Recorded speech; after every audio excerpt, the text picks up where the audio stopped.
ماشاءاللہ بہت ہی عمدہ انداز میں اور انداز گھمن میں بیان فرما رہے تھے محترم جناب عبداللہ بہادر گھمن صاحب۔ اب میں بلا کسی تاخیر کے اگلے مقرر کو دعویٰ دیتا ہوں مولانا مفتی نعمان گوجرانوالہ سے خلیفہ مجاز متکلم اسلام مولانا محمد الیاس گھمن صاحب۔ نحمده ونصلي على رسوله الكريم أما بعد فأعوذ بالله من الشيطان الرجيم بسم الله الرحمن الرحيم يا أيها النبي إذا جاءك المؤمنات يبايعنك على ألا يشركن بالله ولا يسرقن ولا يزنين ولا يأتين بفاحشة مبينة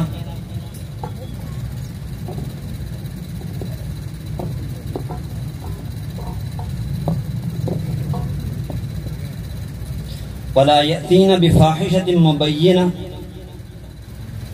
ولا يقتلن أولادهن ولا يأتين ببهتان يفترينه بين أيديهن وأرجلهن ولا يعصينك في معروف فبايعهن واستغفر لهن الله إن الله غفور رحيم صدق الله العظيم۔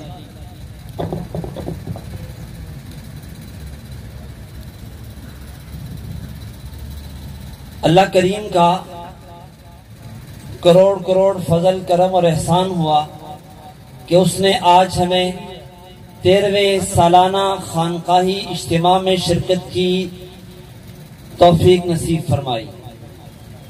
اس پہ اللہ کا شکر ادا کرنا چاہیے تاکہ اللہ تبارک و تعالی ہمیں آئندہ بھی ان اجتماعات میں اسی طرح شرکت کرتے رہنے کی توفیق عطا فرماتے رہیں۔ لئن شکرتم لازیدنکم۔ اللہ رب ذوالجلال نے اس دنیا میں انسان کو کمزور پیدا کیا ہے، بھولنے والا پیدا فرمایا ہے۔ یہ دنیا امتحان کی جگہ ہے۔ خیر اور شر کے مادے اللہ نے انسان میں رکھ کر اسے ایک امتحان میں ڈالا ہے۔ نفس اور شیطان دشمن اس کے پیچھے لگا دیے ہیں۔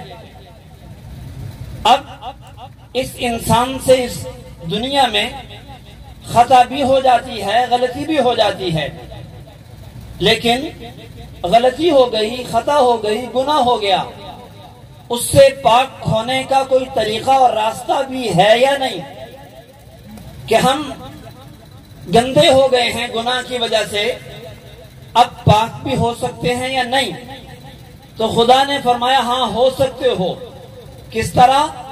توبہ کر کے۔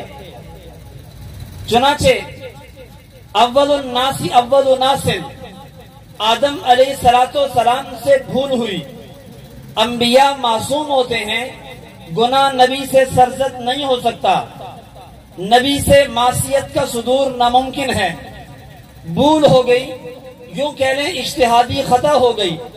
آدم علیہ السلام جنت سے دنیا میں اتار دیے گئے۔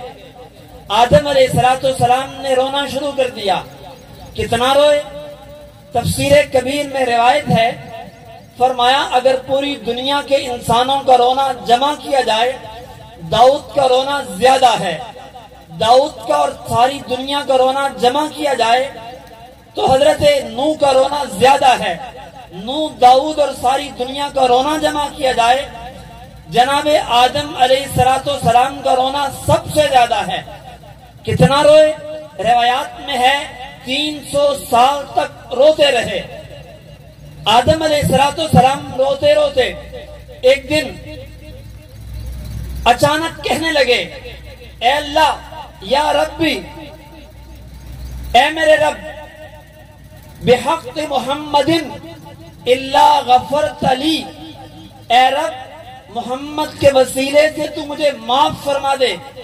اللہ نے کہا یا آدم، اے آدم، یہ محمد کون ہے جس کا تو نے نام لے کے جس کے وسیلے سے دعا مانگی ہے؟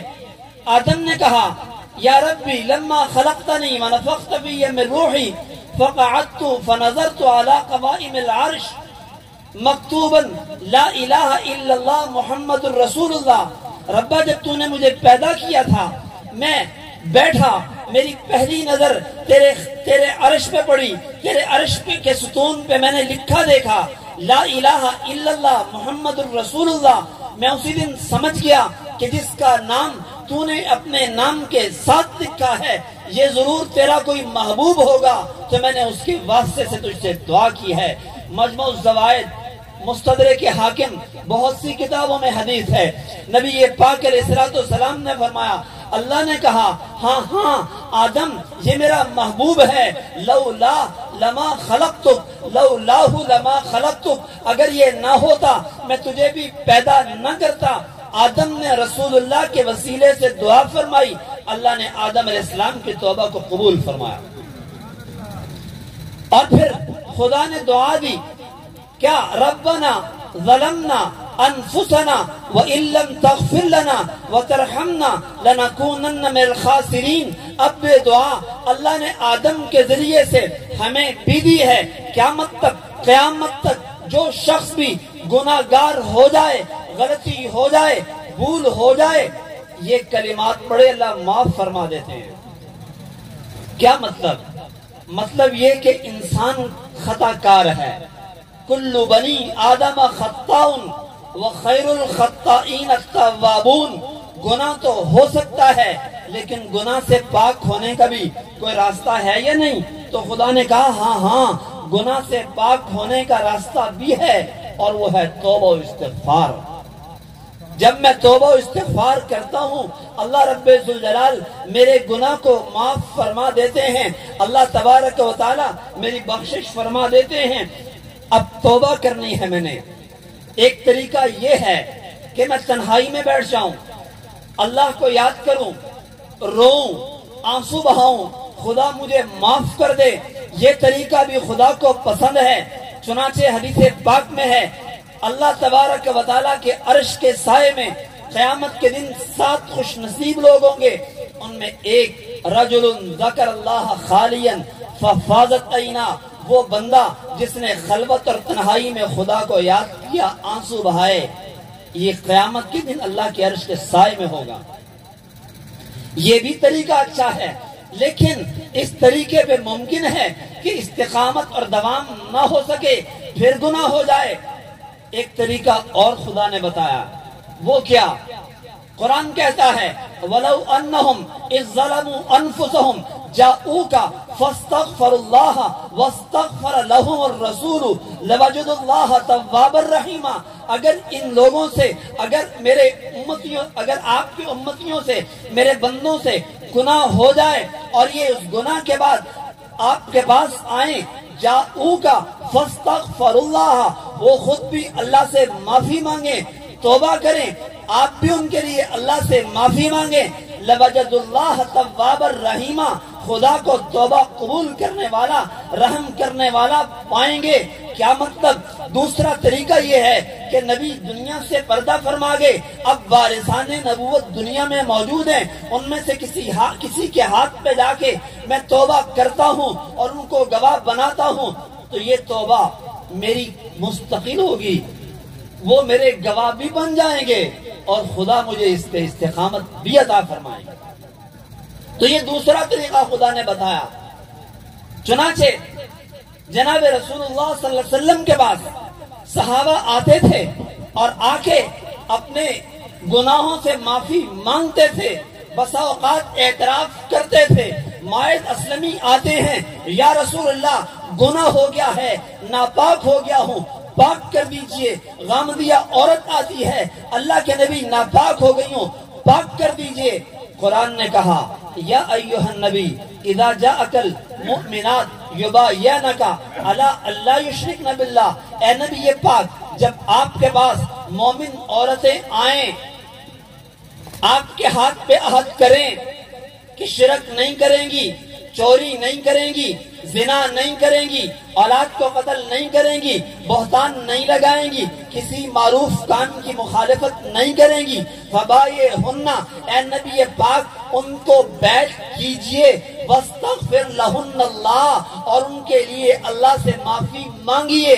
یہ الفاظ قرآن سورہ ممتحنہ کے ہیں، اور بالکل یہی الفاظ صحیح بخاری میں نبی پاک علیہ السلام صحابہ سے کہتے ہیں، صحابی کہتے ہیں حولہ عصابۃ من اصحابہ، نبی پاک کے گرد کچھ صحابہ بیٹھے تھے. آقا نے فرمایا بایعونی، میرے ہاتھ پہ بیعت کرو انہی باتوں پر جو قرآن نے کہی. کیا مطلب؟ یہ قرآن کہہ رہا ہے اذا جاءک المؤمنات، صحیح بخاری میں ہے وحولہ عصابۃ من اصحابہ، نبی پاک کے گرد صحابہ بیٹھے تھے، آپ کے پاس آنے والی مومنہ عورتیں تھیں، کافر نہیں تھے کہ بیعت اسلام ہو اور کلمات جہاد کے نہیں ہیں کہ بیعت جہاد ہو، خلافت کے نہیں ہیں کہ خلافت کی بیعت ہو. کون سی بیعت ہے؟ یہ وہی بیعت ہے جسے صوفیاء نے بیعت طریقت کہا ہے، جسے صوفیاء نے بیعت توبہ کہا ہے، بیعت سلوک کہا ہے. کیا ہے یہ بیعت؟ یہ بیعت گناہوں سے توبہ ہے، استغفار ہے. وَاسْتَغْفِرْ لَهُنَّ اللَّهُ، آپ ان کے لیے اللہ سے معافی مانگیے. یہ استغفار ہے، یہ توبہ ہے. اور مسلمان توبہ کر رہے ہیں آ کے نبی پاک کے ہاتھ میں. آج فتنوں کا دور ہے، سوشل میڈیا پہ آزاد خیال نئے نئے اسکالر آ کے دین اسلام کے خلاف ہر وقت بکواسات کرتے آپ کو دکھائی دیتے ہیں. ایک ایسا ہی اسکالر، اس سے پوچھا جاتا ہے کہ جناب یہ بتائیے کہ آپ کس سے بیعت ہیں؟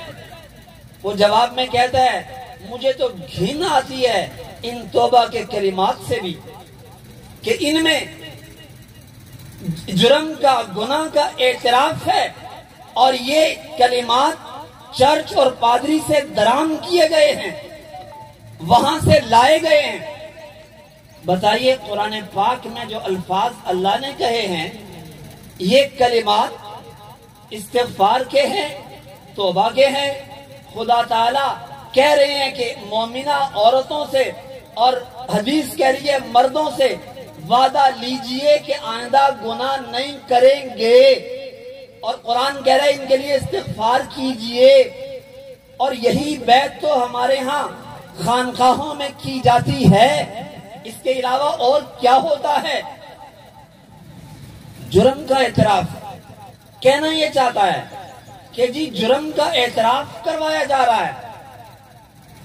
اگر یہی بات ہے کہ توبہ و استغفار وہی کرتا ہے جو مجرم ہے، یعنی کہنا یہ چاہ رہے ہیں کہ خانقاہوں میں جن سے بیعت دی جاتی ہے گویا ان کو مجرم ثابت کیا جا رہا ہے. کیوں؟ اس لیے کہ قاعدہ اس شخص کے ہاں یہ ہے کہ توبہ وہ کرے گا جو مجرم اور گناہگار ہوگا، اور جو مجرم گناہگار نہیں ہے وہ توبہ استغفار کے کلمات نہیں پڑھ سکتا. یعنی کیا مطلب؟ اللہ کہہ رہے ہیں وَاسْتَغْفِرْ لَهُنَّ اللَّهُ، اے نبی پاک آپ ان کے لیے استغفار کیجئے. یعنی نبی پاک کو اللہ کہہ رہا ہے یہ گناہگار ہیں، مجرم ہیں، آپ ان کے لیے استغفار کیجئے. اگر یہ قاعدہ اس کا تسلیم کر لیا جائے تو اس کا معنی تو یہ ہوا نبی پاک فرما رہے ہیں انی لاستغفر فی اليوم 100 مرہ، میں دن میں 100 بار استغفار کرتا ہوں. تو کیا الیاذ باللہ وہ اپنے اس قاعدے سے یہ کہنا چاہ رہا ہے کہ نبی پاک بھی گناہگار سے اس لیے توبہ کیا کرتے تھے؟ بات اصل یہ نہیں، بات صرف یہ ہے لوگوں کو الجھانا چاہتے ہیں، دین برحق سے برگشتہ کرنا چاہتے ہیں، خود تو توبہ طائب نہیں ہونا چاہتے ہیں اور لوگ بھی توبہ نہ کریں. نبی پاک استغفار کرتے ہیں، کیوں؟ ہم نبی تو معصوم ہیں. استغفار پھر کس لیے کر رہے ہیں؟ استغفار اس لیے کر رہے ہیں کہ جس طرح استغفار توبہ کے لیے ہوتا ہے گناہوں سے، ایسے ہی توبہ و استغفار کے کلمات رفع درجات کے لیے بھی ہوتے ہیں.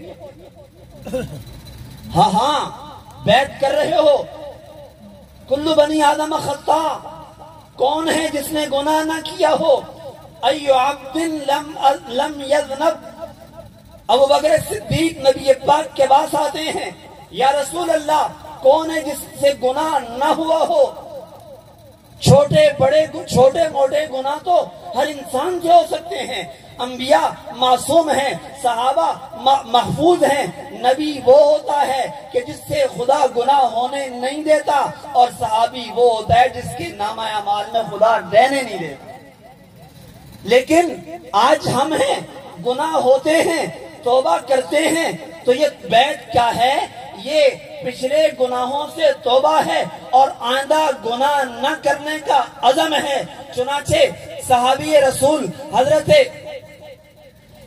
جریر بن عبداللہ بدری رضی اللہ تعالیٰ عنہ کہتے ہیں، بایعت رسول اللہ صلی اللہ علیہ وسلم علی اقام الصلاۃ و ایتاء الزکاۃ، میں نے نبی پاک کے ہاتھ پہ بیعت کی کہ میں نماز قائم کرتا رہوں گا، زکوٰۃ دیتا رہوں گا، والنصح لکل مسلم، ہر مسلمان کے ساتھ خیر خواہی کرتا رہوں گا۔ کیا کہا جاتا ہے؟ میں عہد کرتا ہوں نماز نہیں چھوڑوں گا، جماعت سے پڑھنے کا اہتمام کروں گا، زکوٰۃ فرض ہوگی تو ادا کرتا رہوں گا۔ یہی کلمات تو ہمارے ہاں کہلائے جاتے ہیں جو نبی پاک کہلوا رہے ہیں۔ اور وَالنُّصُحَ لِكُلِّ مسلم، کیا مطلب؟ بندے پہ لازم ہونے والے حق دو طرح کے ہیں، حقوق اللہ، حقوق العباد۔ پہلے دو جملوں میں حقوق اللہ کا ذکر ہے، تیسرے جملے میں حقوق العباد کا ذکر ہے۔ حقوق اللہ دو قسم کے ہیں، وہ جن کا تعلق بدن کے ساتھ ہے، وہ جن کا تعلق مال کے ساتھ ہے۔ سب کو ذکر کر کے نبی پاک کے صحابی ایسے جامع کلمات بتا رہے ہیں بیٹھ کے کہ 3 کلمات نبی پاک نے مجھ سے کہلوائے، پورا دین ان کے اندر سمیٹ دیا نبی پاک نے۔ یہی تو بیعت ہے نا۔ میرے ذمہ یہ لگایا گیا کہ آپ بیعت کی ضرورت بتائیں، بیعت کی ضرورت کیا ہے؟ میں مجرم ہوں، گناہگار ہوں، گناہ ہو جاتا ہے، چلو اب تک نہیں ہوا، آئندہ ہو سکتا ہے، آئندہ گناہ میں مبتلا ہو سکتا ہوں، میں جاتا ہوں شیخ گمن کے ہاتھ پہ بیعت کرتا ہوں کہ میں آج تک اگر کوئی گناہ ہوا ہے توبہ کرتا ہوں، آئندہ کوئی گناہ نہیں کروں گا، فرائض واجبات پورے کرنے کی کوشش کرتا رہوں گا، اگر کہیں غلطی ہو گئی تو میں توبہ استغفار کر لوں گا۔ یہی تو بیعت ہے، اس کے علاوہ اور کیا چیز ہے؟ تو میرے عزیز بھائی اور دوستو، آج فتنوں کا دور ہے، اس فتنوں کے دور کے اندر لوگ دین سے برگشتہ کرنے کے لیے تصوف کے خلاف، بیعت کے خلاف طرح طرح کی باتیں، غلط باتیں سوشل میڈیا پہ سینڈ کرتے رہتی ہیں، بھیجتے رہتی ہیں۔ یاد رکھیں، سوشل میڈیا پہ ایسے نام نہاد اسکالروں کی باتیں سننے سے اجتناب کریں۔ سوشل میڈیا پہ سنیں، اپنے مشائخ کو سنیں، شیخ گمن کو سنیں، ان کے ہمارے شیخ کے جو شیوخ ہیں ان کے بیانات سنیں، اپنے مشائخ کے بیانات سنیں، اور ادھر ادھر کی باتیں نہ سنا کریں۔ گمراہیوں کا، فتنوں کا دور ہے۔ تو بہرحال میں عرض کر رہا تھا کہ جناب رسول اللہ صلی اللہ علیہ وسلم نے یہ بات سمجھائی کہ تم سے گناہ ہو سکتا ہے، لیکن جب گناہ ہو جائے تو گناہ ہونے پر تم نے اللہ سے معافی مانگنی ہے، اور خدا کو معافی بڑی پسند ہے۔ خدا تعالیٰ چاہتے ہیں بندے توبہ کریں، معافی مانگیں، استغفار کریں۔ نبی پاک صلی اللہ علیہ وسلم نے فرمایا اگر تم گناہ نہ کرو تو خدا تعالیٰ ایک اور مخلوق لے کے آئے گا جو گناہ کرے اور اللہ ان کو معاف کرے۔ تو گناہ ہو جانا بڑی بات نہیں، بڑی بات یہ ہے کہ بندہ گناہ پہ ڈٹ جائے، نانا ہو گئی غلطی، کوئی بات نہیں، کسی اللہ والے کے ہاتھ پہ جا کے توبہ تائب ہو جائے، گناہ سے معافی مانگ لیں اور آئندہ کے لیے عہد کر لیں کہ گناہ نہیں کروں گا۔ اللہ کتنے خوش ہوتے ہیں۔ وقت بہت کم رہ گیا، ابھی میرے بعد مختلف مشائخ کے بیانات، ابھی مولانا ممتاز احمد کلیار صاحب کا بیان ہونا ہے، مولانا بشیر احمد کلیار صاحب کا، تو میں اپنی بات کو مختصر کرتا ہوں۔ میں عرض کر رہا تھا اللہ تعالیٰ بندے کی توبہ سے خوش ہوتے ہیں۔ کتنے خوش ہوتے ہیں؟ جناب رسول اللہ صلی اللہ علیہ وسلم نے فرمایا، مثال دے کے، ایک شخص ہے لمبے سفر پہ نکلا، اونٹ پہ اپنے کھانے پینے کا سامان لے کے چلا. سفر بہت لمبا ہے, صحرا ہے لمبا, دور دور تک. راستے میں ایک جگہ آرام کرنے کے لیے لیٹتا ہے, سوتا ہے. جب آنکھ کھلتی ہے دیکھتا ہے اونٹ پاس نہیں ہے, بما ساز و سامان کے غائب ہے. اب ظاہر بات ہے صحرا میں اونٹ کا گم ہو جانا موت کے سوا کچھ نہیں. ڈھونڈتا ہے, تلاش کرتے کرتے کرتے آخر تھک جاتا ہے, نڈال ہو جاتا ہے اور زمین پہ لیٹ جاتا ہے. اب لیٹنے کا کیا معنی ہے؟ اگر لیٹ گئے ریگستان میں ہوا چلے گی, ریت اوپر پڑے گی, قبر بن جائے گی, موت کے سوا کچھ نہیں. وَبِهِ مَهْلَكَةٌ, نبی پاک نے فرمایا ہلاکت کی جگہ میں جا کے لیٹ گیا ہے. اب اچانک آنکھ کھلی, کیا دیکھتا ہے کہ اس کا اونٹ بما ساز و سامان کے اس کے سامنے کھڑا ہوا ہے. اب خوشی کے اندر زبان سے نکلا, اللہ یا ربی انت عبدی وانا ربک, اللہ تو میرا بندہ اور میں تیرا رب ہوں. فرمایا خوشی کے اندر اپنی زبان پہ قابو نہ پا سکا اور کہہ گیا یا ربی انت عبدی وانا ربک. یہ خوشی میں جس طرح اپنے حواس کھو گیا, فرمایا اندازہ لگاؤ کتنی خوشی ہے. فرمایا جب بندہ خدا کے حضور آ کے اپنے گناہوں سے توبہ کرتے ہیں خدا اس سے زیادہ خوش ہوتے ہیں. کیا خیال ہے اس اجتماع میں ہم آئے ہیں, توبہ کر لینی چاہیے کہ نہیں کرنی چاہیے؟ بولتے نہیں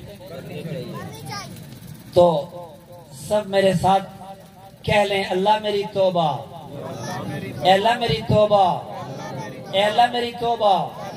یاد رکھو جس نے صدق کے دل سے یہ کلمات کہہ لیے وہ یوں ہو گیا کہ یوم ولدتہ امہ.